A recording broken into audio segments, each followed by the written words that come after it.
नमस्कार विद्यार्थी मित्रांनो.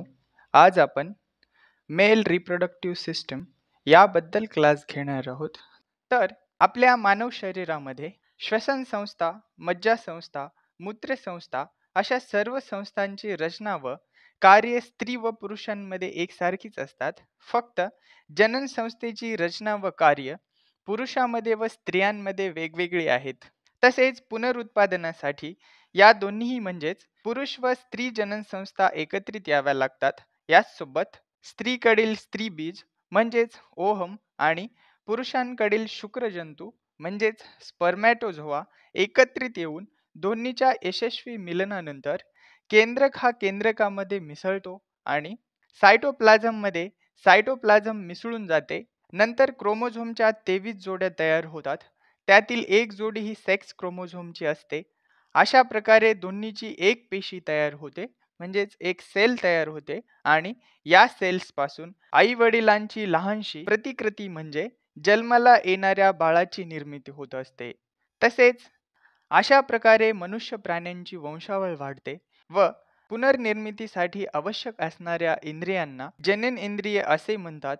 आवश्यक असलेल्या सर्व इंद्रियांची मिळून जी संस्था तयार होते म्हणजे जी सिस्टम तयार होते त्याला जनन संस्था किंवा रिप्रोडक्टिव्ह सिस्टम असे म्हटले जाते. तसेच स्त्री जनन संस्थेला फिमेल रिप्रोडक्टिव्ह सिस्टम तर पुरुष जनन संस्थेला मेल रिप्रोडक्टिव्ह सिस्टम असे म्हणतात. तसेच स्त्री आणि पुरुषांमधील इंद्रिये ही वेगवेगळी आहेत. तर सर्वप्रथम स्त्री व पुरुष जनन संस्थेमधील काय फरक आहे हे समजून घेऊया. सर्वप्रथम स्त्री जनन मार्गाच्या पुढील बाजूस मूत्रमार्ग आहे व दोन्ही मार्ग स्वतंत्र असतात. परंतु पुरुषामध्ये जनन व मूत्रमार्ग शेवटच्या भागात जुळून एकच मार्ग तयार होतो. तसेच स्त्री जनन मार्गाचा पेरिटोनियल कॅव्हिटीशी संबंध असतो आणि पुरुष जनन मार्गाचा पेरिटोनियल कॅव्हिटीशी संपर्क नसतो. याचसोबत स्त्री जनन इंद्रिय कटीर पोकळीमध्ये असतात आणि पुरुष जनन इंद्रिय हे कटिराच्या बाहेर असतात म्हणजेच पेल्विसच्या बाहेर असतात. तसेच स्त्रीमध्ये सहाय्यक जनन इंद्रिय आहेत म्हणजेच स्त्रीच्या सहाय्यक जनन इंद्रियामध्ये ब्रेस्ट यांचा समावेश होतो. परंतु पुरुषामध्ये सहाय्यक जनन इंद्रिय नसतात. याचसोबत स्त्रीच्या पेल्विसच्या तळामध्ये मूत्रद्वार, योनीद्वार व गुदद्वार असते. परंतु पुरुष कटीर तळामध्ये मूत्रद्वार व गुदद्वार असते आणि स्त्रीच्या पेल्विसमध्ये मूत्राशय, गर्भाशय व गुदाशय असे 3 अवयव असतात. परंतु पुरुषाच्या पेल्विसमध्ये मूत्राशय व गुदाशय हे 2च अवयव असतात. तर यामध्ये सर्वप्रथम आपण पुरुष जनन संस्था म्हणजेच मेल रिप्रोडक्टिव्ह सिस्टम यामध्ये कोणत्या कोणत्या ऑर्गन्सचा समावेश झालेला आहे ते पाहूया. तर मेल रिप्रोडक्टिव्ह सिस्टममध्ये टेस्टिस हे 2 असतात आणि इपिडिडामिस हे सुद्धा 2 असतात. तर या दोन्ही ऑर्गन्सला वृषणकोशामध्ये म्हणजेच स्कोर्टममध्ये असतात. तर स्कोर्टम हे टेस्टिसच्या बाहेर असलेली एक लेयर आहे जी की टेस्टिसला प्रोटेक्ट करण्याचे काम करत असते. तसेच मेल रिप्रोडक्टिव्ह सिस्टममध्ये डिफरंट डक्टस हे 2 असतात. स्पर्मॅटिक कॉर्ड हे सुद्धा 2 असतात. शुक्राशय म्हणजेच सेमिनल व्हेसिकल्स ह्या 2 असतात. इजॅक्युलेटरी डक्ट्स ह्या सुद्धा 2 असतात. प्रोस्टेट ग्लँड हा एक असतो आणि पेनिस सुद्धा एक असतो. तर सर्वप्रथम जी टेस्टिसला कव्हर करणारी म्हणजेच प्रोटेक्ट करणारी जी लेयर आहे त्याबद्दल पाहूया. त्याला स्कोर्टम किंवा वृषणकोश असे म्हटले जाते. वृषणकोश म्हणजेच स्कोर्टम हे पेनिसच्या पाठीमागील बाजूस दोन्ही मांड्याच्या पुढील बाजूस असून सिम्फॅसिस प्युबिसच्या खाली आहे. फायब्रस व कनेक्टिव्ह टिश्यू आणि स्मूथ मसलनी वृषणकोश म्हणजेच स्कोर्टम बनलेले असून त्याला 2 कप्पे असतात. प्रत्येक कप्प्यांमध्ये एक टेस्टिस आणि एक इपिडिडॅमस आणि स्पर्मॅटिक कॉर्डचे टोक अशी रचना असते. स्कोर्टमच्या त्वचेचा रंग हा शरीराच्या त्वचेपेक्षा गडद असतो. तसेच निसर्गानेच स्कोर्टम हे शरीराच्या बाहेरील बाजूस ठेवल्याने तेथील तापमान हे शरीराच्या तापमानापेक्षा 2 डिग्री सेल्सिअस ते 3 डिग्री सेल्सिअसने कमी असते. कमी तापमानच टेस्टिस कार्यक्षम राहण्यासाठी अतिशय आवश्यक असते. त्याचप्रमाणे स्कोर्टमची त्वचा देखील ऋतुमानाप्रमाणे तापमान हे नियंत्रित ठेवण्याचे काम करत असते. डायग्राम मध्ये तुम्ही आता पाहिलेले ऑर्गन्स पाहू शकता. तसेच जो टेस्टिसची बाहेरली कवरिंग आहे याला वृषणकोश किंवा स्कोर्टम असे म्हटले जाते. नेक्स्ट, यामध्ये सर्वप्रथम टेस्टिस काय असतात हे पाहूया. टेस्टिस यांनाच वीर्यग्रंथी असेही म्हणतात. वृषण ग्रंथी म्हणजेच टेस्टिस या दोन असून त्या स्कोर्टममध्ये स्पर्मॅटिक कॉर्डच्या टोकाजवळ लोंबत्या असून त्यांची लांबी सुमारे 4.5 ते 5 सेंटीमीटर इतकी असते आणि रुंदी ही 2.5 सेंटीमीटर इतकी असते. तसेच जाडी ही 3 सेंटीमीटर असते आणि टेस्टिसचे वजन हे 10 ते 15 ग्रॅम इतके असते. तसेच टेस्टिसला 3 आवरणे आहेत. सर्वप्रथम आवरण आहे ट्युनिका व्हेजिनॅलिस. तर टेस्टिसच्या सर्वात बाहेरील आवरणास ट्युनिका व्हेजिनॅलिस असे म्हटले जाते आणि हे आवरण पेरिटोनियम पासून बनलेले आहे. गर्भाशयातच असताना टेस्टिस हे ॲब्डॉमिनल कॅव्हिटीमध्ये मूत्रपिंडाच्या खालील बाजूस असतात व सुरुवातीची त्यांची वाढ तेथेच होते आणि गर्भाची वाढ पूर्ण झाल्यानंतर दोन्ही टेस्टिस हे दोन्ही बाजूच्या जांघेमधून खाली वृषणकोशामध्ये म्हणजेच स्कोर्टम मध्ये येतात. येताना त्यांच्यासह पेरिटोनियमही येत असतो आणि नंतर मात्र पेरिटोनियम हा अलग होत असतो. तसेच टेस्टिसचे हे दुसरे आवरण ट्युनिका अल्बुजिनिया हे आहे. तर हे मिडल लेयर असून म्हणजेच मधले आवरण असून पांढरट रंगाच्या फायब्रस टिश्यूंचे चिकट आवरण आहे. त्यास ट्युनिका अल्बुजिनिया असे म्हणतात. तसेच ट्युनिका अल्बुजिनिया हे आवरण ट्युनिका व्हेजिनॅलिसच्या आतील बाजूस असून त्याची वाढ होत असताना त्याचे पदर ग्रंथीमध्ये शिरून अनेक लोब्युल्स तयार होतात. तसेच टेस्टिसचे सर्वात आतील आवरण हे ट्युनिका व्हास्कुलोसा आहे. तर हे आवरण केशवाहिन्यांच्या जाळ्यांनी व त्यांना आधार देणाऱ्या अत्यंत सूक्ष्म कनेक्टिव्ह टिश्यूंनी बनलेले असून त्यास ट्युनिका व्हास्कुलोसा असे म्हणतात. तर हे आवरण ट्युनिका अल्बुजिनियाला लागून आहे आणि प्रत्येक लोब्युल हे अतिसूक्ष्म अशा केशवाहिन्यांच्या जाळ्यांनी वेढलेले दिसते. नेक्स्ट, टेस्टिसची रचना आणि कार्य हे पाहूया. तर यामध्ये वृषण ग्रंथीच्या मधल्या आवरणांचे पडदे वृषण ग्रंथीच्या आतील आवरणात प्रवेश करतात व त्यामुळे प्रत्येक वृषणांचे 200 ते 300 उपविभाग पडतात. त्यांना लोब्युल्स असे म्हटले जाते. प्रत्येक लोब्युल्स मध्ये 2 ते 4 शुक्राणू निर्माण करणारी नलिका म्हणजेच सेमिनिफेरस ट्यूब्युल्स असतात. या सेमिनिफेरस ट्यूब्युल्स जर्मिनल इपिथेलियल सेल्स पासून बनलेल्या नागमोडी आकाराच्या नलिका असतात. प्रत्येक सेमिनिफेरस नलिकेची लांबी ही सुमारे 70 ते 80 सेंटीमीटर असते. त्यांचे आतील अस्तर हे शुक्रजंतूंची निर्मिती करणारी पेशी म्हणजेच स्पर्मॅटोगोनिया आणि सार्टोली या आधार देणाऱ्या पेशींची असते. सेमिनिफेरस नलिकांची नागमोडी वळणे ही ग्रंथीमध्ये मागील बाजूस नाहीशी होऊन नलिका सरळ बनवतात आणि या सर्व नलिका वरील टोकांशी एकत्रित येऊन त्यांची इफरेंट डक्ट तयार होते व ही इफरेंट डक्ट ही इपिडिडॅमिसला मिळते. या सेमिनिफेरस नलिकांमध्ये शुक्रजंतूची निर्मिती होत असते. तसेच प्रत्येक 2 नलिकांच्या मधील जागेस इंटरस्टेशियल सेल्सचे समूह असतात. यांना सेल्स ऑफ लेडिंग असे म्हटले जाते. या सेल्स ऑफ लुडविंग अंतस्त्रावी ग्रंथीचे कार्य करतात. मुलगा हा वयात आल्यानंतर त्यांच्या मार्फत टेस्टेरॉन हे हार्मोन स्त्रावले जाते. या हार्मोन्सच्या निर्मितीवर पिट्युटरी ग्रंथीचे अँटेरियर लोबमधून स्त्रवणाऱ्या इंटरस्टिशियल सेल्स स्टिम्युलेटिंग हार्मोन यांचा प्रभाव असतो. टेस्टोस्टेरॉनमुळे मुलाच्या शरीरामध्ये बदल घडतात.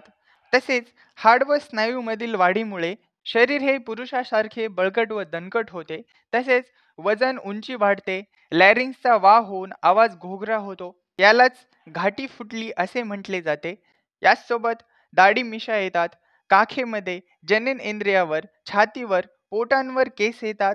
पेनिस व स्कोर्टम आणि प्रोस्टेट ग्रंथीची वाढ होते. सेमिनिफेरस ट्यूब्युल्स परिपक्व होऊन शुक्रजंतूची निर्मिती व्हायला सुरुवात होते. नेक्स्ट, इपिडिडॅमिस काय आहे हे पाहूया. तर इपिडिडॅमिस हे दोन्ही टेस्टिसच्या वर 2 इपिडिडॅमिस आहेत. इपिडिडॅमिस ही पोकळी प्रदीर्घ नागमोडी नलिका आहे. ही सरळ करून मोजली असता 5 ते 6 मीटर लांब होते. तसेच या नागमोडी नलिकेच्या अनेक घड्या एकमेकावर येऊन वृषण ग्रंथीची म्हणजेच टेस्टिसची मागील बाजू वरपासून खालीपर्यंत व्यापली आहे. इपिडिडॅमिसचे 3 भाग पडतात: डोके, शरीर आणि शेपटी. तर वृषण ग्रंथीच्या वरील बाजूस इपिडिडॅमिसचे डोके, ग्रंथीवर शरीर, तर वृषण ग्रंथीच्या खालील बाजूस सेप्टीचा भाग येतो. हाच भाग डिफरंट डक्टसला जाऊन मिळतो. तर डायग्राम मध्ये तुम्ही हा जो इथे दिसत आहे याला इपिडिडॅमिस असे म्हटले जाते. तसेच कॉन्व्होलेटेड सेमिनिफेरल ट्युब्युल्सच्या इन्फ्रंट डक्टसमधून इपिडिडॅमिसमध्ये येणारे शुक्रजंतू हे अपरिपक्व असतात. इपिडिडॅमसमधूनच प्रवास करतानाच त्यांची पूर्ण वाढ होते व तेथूनच परिपक्व होऊन शरीराच्या बाहेर पडतात. नेक्स्ट, डिफरंट डक्टस काय आहे हे पाहूया. डिफरंट डक्टस यालाच वीर्यवाहिनी असेही म्हटले जाते. इपिडिडॅमिसच्या शेपटीपासूनच डिफरंट डक्टसची सुरुवात होते. डिफरंट डक्टसचा सुरुवातीचा भाग हा नागमोडी व गुंडाळीचा असून नंतर ती सरळ होऊन वृषण ग्रंथीच्या मागील बाजूने वर स्पर्मॅटिक कॉर्डमध्ये जाते. याची लांबी ही 18 सेंटीमीटर असून स्पर्मॅटिक कॉर्ड बरोबर इंग्वायनल कॅनलमधून वर जाऊन मूत्राशयाच्या पाठीमागील भिंतीजवळ शुक्राशयाच्या वाहिनीला जाऊन मिळते. तसेच परिपक्व शुक्रजंतू शुक्राशय म्हणजेच सेमिनल व्हेसिकलकडे वाहून नेण्याचे कार्य हे डिफरंट डक्टस व स्पर्मॅटिक कॉर्ड करत असते. नेक्स्ट, वृषणरज्जू म्हणजेच स्पर्मॅटिक कॉर्ड काय आहे हे पाहूया. स्कोर्टममध्ये वृषणरज्जू खाली टेस्टिस असतात. या दोन्ही बाजूस 2 स्पर्मॅटिक कॉर्ड असून टेस्टिक्युलर आर्टरी, व्हेन, लस वाहिन्या, डिफरंट डक्टस व मज्जातंतू हे सर्व आपापल्या ठिकाणाहून येऊन एकत्रित स्पर्मॅटिक कॉर्ड बनलेली आहे. याच्यावर देखील वरील प्रमाणे स्मूथ मसल्स, कनेक्टिव्ह फायबर टिश्यूचे आवरण असून हे टेस्टिसच्या पाठीमागील भिंतीस चिटकलेले आहे. स्पर्मॅटिक कॉर्डमधील प्रत्येक वाहिनी अतिसूक्ष्म नाजूक अशा कनेक्टिव्ह टिश्यूंच्या वेस्टनाने एकमेकीपासून अलग बनलेली आहेत. तर स्पर्मॅटिक कॉर्ड ही स्कोर्टममधून बाहेर पडून जांघेमध्ये येत असते आणि त्या ठिकाणच्या डीप इंग्वायनल रिंगपासून त्याच्यामधील वाहिन्यांचे मार्ग बदलतात. तसेच शुक्रवाहिनी म्हणजेच डिफरंट डक्ट्स ही टेस्टिसच्या मागील बाजूने इंग्वायनल कॅनलमधून वर येऊन मध्यमेकडे वळून मूत्राशयाच्या पाठीमागील बाजूस असलेल्या शुक्राशय म्हणजेच सेमिनल व्हेसिकलला जाऊन मिळते व त्यांच्यापासून उत्प्रेक्षण नलिका म्हणजेच इजॅक्युलेटरी डक्ट्स तयार होत असते. रक्तपुरवठा कसा होतो हे पाहूया. तर यामध्ये ॲब्डॉमिनल अऑर्टाची शाखा ही टेस्टिक्युलर आर्टरी मार्फत शुद्ध रक्ताचा पुरवठा करत असते.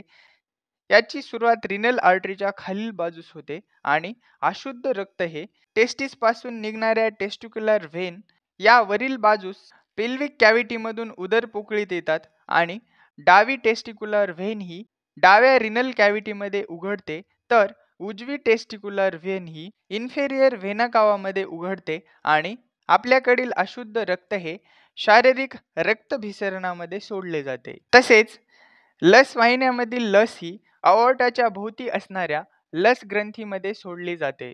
नेक्स्ट, नर्व सप्लाय कशा मार्फत होतो हे पाहूया. तर यामध्ये 10व्या व 11व्या थोरॅसिक नर्व्सच्या शाखेपासून वृषण कोशातील इंद्रियांना मज्जा पुरवठा होतो. नेक्स्ट, सेमिनल व्हेसिकल म्हणजेच शुक्राशय काय आहे हे पाहूया. तर सेमिनल व्हेसिकल्स या 2 असून मूत्राशयाच्या मागील बाजूस आहेत. या 3 आवरणांनी बनलेल्या पोकळ पिशव्या आहेत. वरील आवरणास फायब्रस टिश्यूचे, तर मधले आवरण हे मस्क्युलर असते आणि आतील आवरण हे कॉलुमनार इपिथिलियल अस्तरचे असते. यांच्या खालील बाजूस छोटीशी नलिका असून ती शुक्रवाहिनीस डिफरंट डक्टसला जोडलेली जाऊन इजॅक्युलेटरी डक्ट तयार होतो. तसेच शुक्राशयाची लांबी ही सर्वसाधारणपणे 5 सेंटीमीटर असून त्याचा आकार हा साधारणतः मनोऱ्यासारखा म्हणजेच पिरॅमिड शेप्ड असतो. शुक्राशयात वीर्याचा तात्पुरता साठा सुद्धा होत असतो. नेक्स्ट, इजॅक्युलेटरी डक्ट्स म्हणजेच उत्क्षेपण नलिका काय असतात हे पाहूया. तर आपण वर पाहिल्याप्रमाणे सेमिनल व्हेसिकल्स व डिफरंट डक्ट्स एकत्रित येऊन इजॅक्युलेटरी डक्ट तयार होते. याची लांबी सुमारे 2 सेंटीमीटर असून या दोन्ही बाजूला 2 असतात. या पण वाहिनीला 3 आवरण असून सर्वात बाहेरील आवरण फायब्रस कनेक्टिव्ह पेशींचे, मधले आवरण हे मस्क्युलर आहे, तर आतील आवरण हे कॉलमिनार इपिथेलियमचे असते आणि इजॅक्युलेटरी डक्ट ही प्रोस्टेट ग्रंथीतून खाली येऊन प्रोस्टेटिक युरेथ्राला मिळते आणि या वाहिन्यामार्फत शुक्रजंतू व वीर्य सीमन मार्गातून युरेथ्रामध्ये आणले जाते. नेक्स्ट, प्रोस्टेट ग्लँड्स काय आहेत हे पाहूया, जे की तुम्ही येथे डायग्राम मध्ये पाहू शकता. याला प्रोस्टेट ग्रंथी किंवा प्रोस्टेट ग्लँड असे म्हटले जाते. तर या आकृतीमध्ये दाखवल्याप्रमाणे मूत्रमार्गाच्या सुरुवातीच्या भागास प्रोस्टेट ग्लँड हा वेढलेला असून कटीर पोकळीमध्ये सिम्फॅसिस प्युबिसच्या पाठीमागे गुदाशयाच्या समोर आहे आणि या ग्रंथीचे बाह्य आवरण हे फायब्रस पेशींचे असून त्याच्या आतील बाजूस स्मूथ मसल्सचे आवरण आहे व त्यामध्ये कॉलिमिनार ग्रंथी पेशी आहेत आणि प्रोस्टेट ग्रंथी ही दुधाळ म्हणजेच मिल्की, पातळ आणि बुळबुळीत असा द्रव तयार करत असतात. त्यामुळेच सीमनला दुधाळ रंग येतो. वीर्य म्हणजेच सीमनमध्ये सुमारे 30% द्रव हा प्रोस्टेट ग्रंथीचा असतो आणि या द्रवामध्ये गोठण एन्झाईम्स म्हणजेच क्लॉटिंग एन्झाईम्स असल्याने वजायनामध्ये वीर्य म्हणजेच सीमन गेल्यानंतर ते दाट होते. तसेच प्रोस्टेट ग्रंथीमधील हा द्रव अनेक सूक्ष्म नलिकाद्वारे मूत्रमार्गात येतो.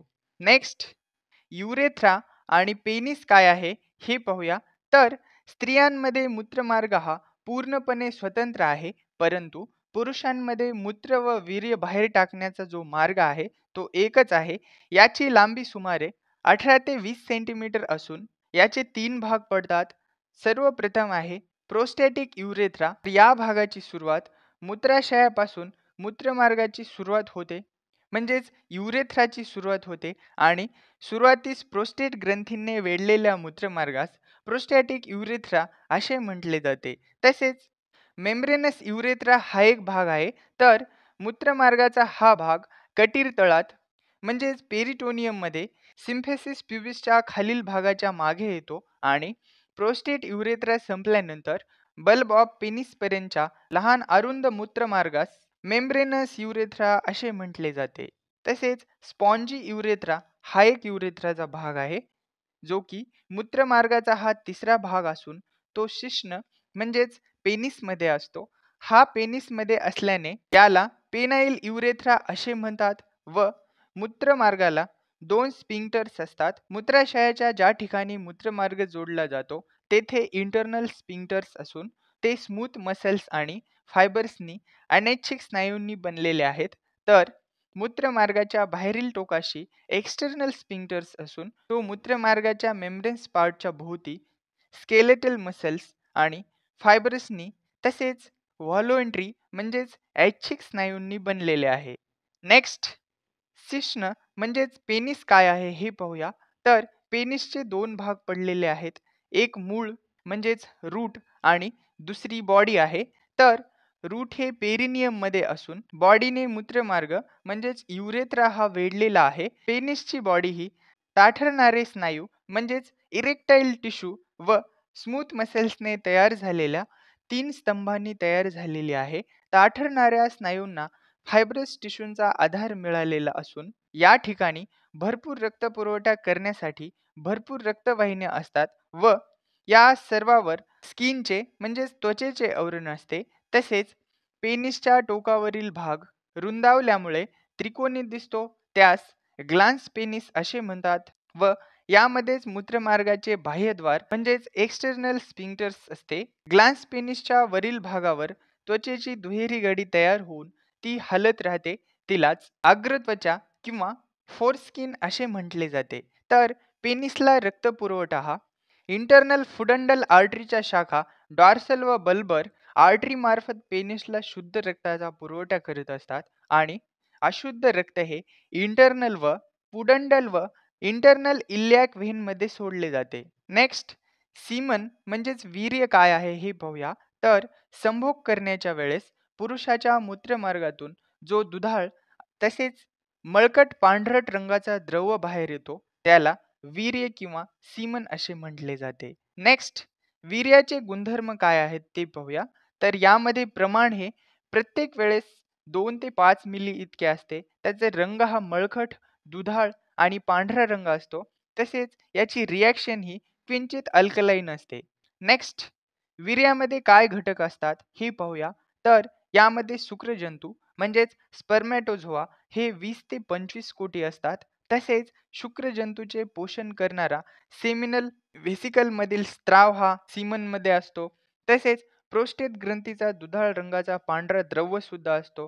तसेच यामध्ये बल्बो युरेथ्रल ग्रंथीचे स्त्राव असतात. त्याचसोबत वीर्यामध्ये मूत्रमार्गामधील ग्रंथीमार्फत स्त्रवलेले म्युकस असते आणि या सर्व द्रवांमध्ये स्त्रावामध्ये शुक्रजंतूसहित प्रोटीन्स, पाणी, क्षार, म्युकोपॉलिसॅकराइड्स, पाचक रस, एन्झाईम्स, स्वार्बिटॉल, फ्रुक्टोज आणि प्रोस्टॅग्लॅन्डिन सबस्टन्स असतात.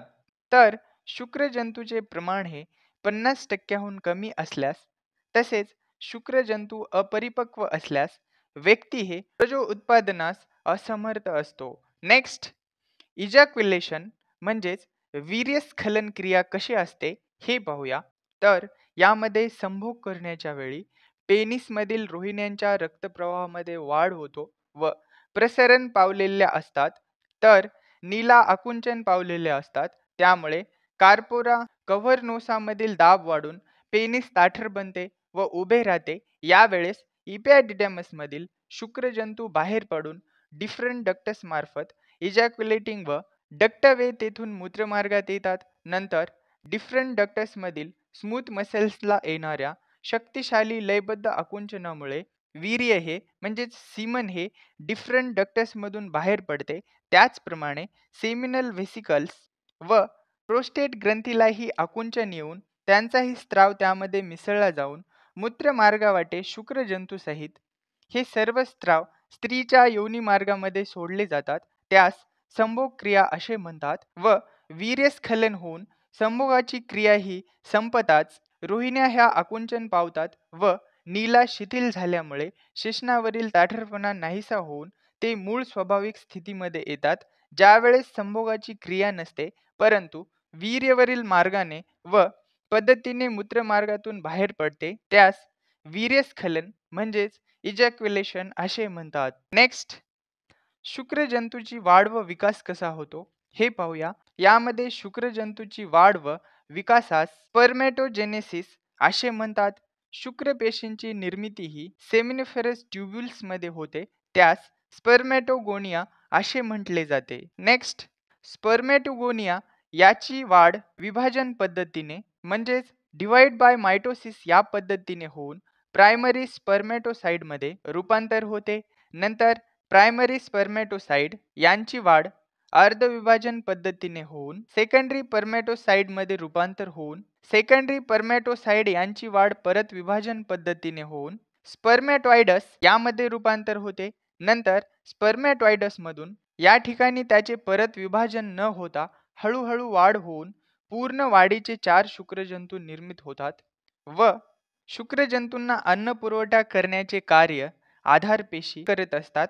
शुक्रजंतूच्या निर्मितीवर पिट्युटरी ग्रंथीच्या अँटेरियर लोबमधून जो FSH हार्मोन निघतो म्हणजेच फॉलिकल स्टिम्युलेटिंग हार्मोन्स याचे नियंत्रण असते आणि पूर्ण वाढीच्या शुक्रजंतूची जी इथे डायग्राम दाखवलेली आहे तसेच याचे 4 भाग पडलेले आहेत: डोके, मान, मध्यभाग आणि शेपटी. तर सर्वप्रथम हेड म्हणजेच डोके काय आहे हे पाहूया.